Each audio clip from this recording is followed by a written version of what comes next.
Hi everyone, this is least cost method in transportation problems. By using this cost method, we will find the initial basic feasible solution for a transportation problem. This is an example to show how we find the transportation cost using the least cost method. We can find initial basic feasible solution by three methods. This is one of the methods. In this problem, D1, D2, D3, D4 are warehouses and are also called as destinations, and S1, S2, S3 are sources. So from source S1 we can transport to D1, D2, D3, D4, and from source S2 we can also transport to D1, D2, D3 and D4 and so on. So here demand at D1 is 5 units and demand at D2 is 8 units and demand at D3 is 7 and demand at D4 is 14. Supply at available at S1 is 7 units and supply available at S2 is 9 and S3 is 18. Now we have to find out the minimum transportation cost. Here 19 is the transportation cost from transporting from S1 to D1. This is 19 rupees. To transport from S1 to D2, the transportation cost is 30. So from various sources we are going to transport to different warehouses, but always in transportation problems what we find is minimum transportation cost. In general, always we want to minimize our transportation cost, so that is our objective. So before starting this problem, first we have to check whether the supply is equal to the demand in the given question.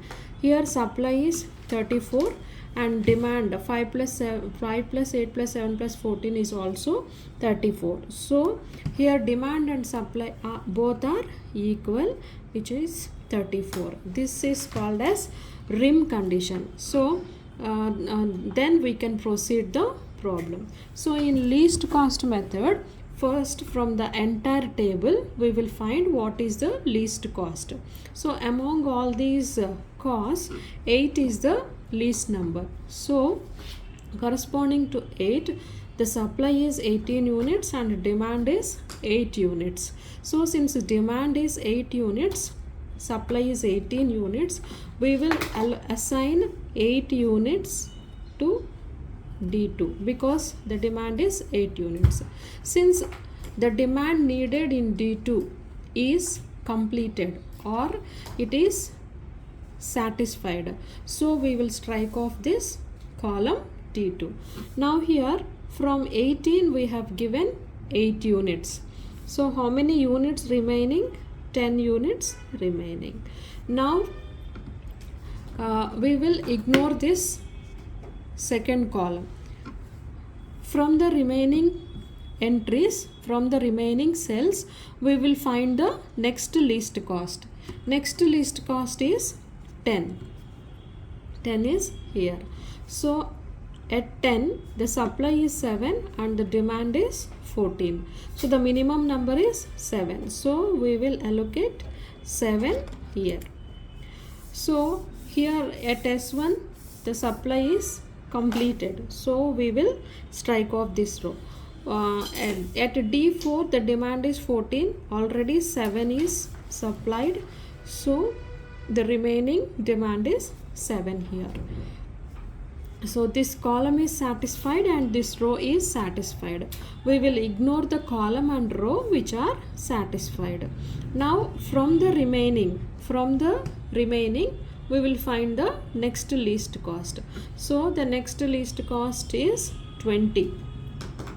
So 20 is the next least cost. Here the supply is 10 and demand is 7. So minimum value is 7. So we will assign the minimum value.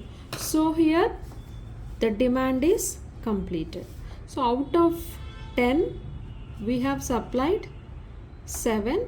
The remaining number is 3 here. 3 here. Okay, now we will ignore this column and this row. The remaining elements are 70, 40, 40, 70. So here there is a tie. 40 is the least element. So we are having 40 at two places. So we can break this tie to allocate the maximum number. Suppose if we choose this cell, here supply is 9 and demand is 7. We can assign 7 here. If we choose this 40, here the supply is 3 units and demand is 5 units. So we can allocate 5. Here we can allocate 7. So we will select the tied cell where we can allocate the maximum number. Okay, so I am choosing this cell. Here this is 9 and this is 7, so I can allocate 7 here. This column is satisfied. From 9, 7 is supplied, the remaining is 2. Okay, so this column is over, this column is over, and this row is also over. So the remaining is this number and this number, these numbers, this number and this number. Again 40 here, so we can assign 5 or 3.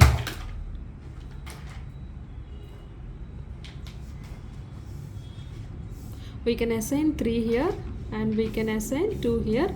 So first we will select this least number 40. Here the supply is 3 units and demand is 5 units. So we can assign 3 units here. So this row is satisfied. From demand 5 we have supplied 3 units. So the remaining is 2. So the last cell which is left is this 20. Sorry, this 70.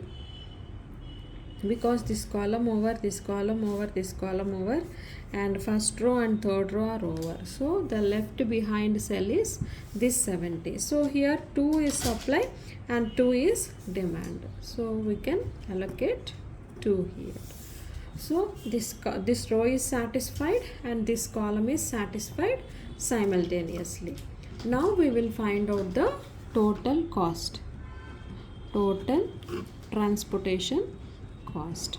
So we find the total transportation cost by multiplying this number with this number.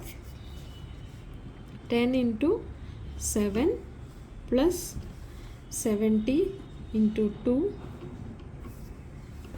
plus 40 into 7 plus 40 into 3 plus 8 into 8 plus 20 into 7.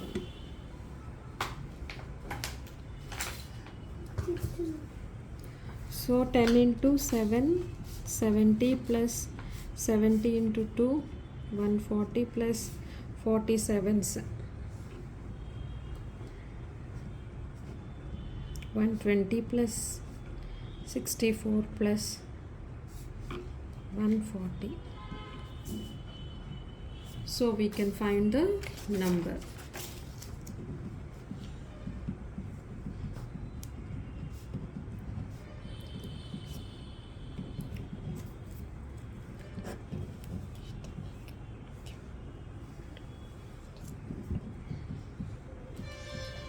This is 840 rupees.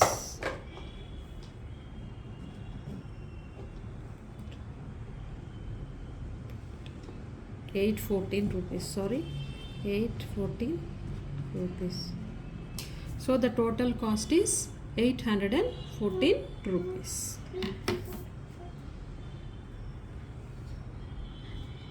Thank you. If you like this video, please share and subscribe and give a like.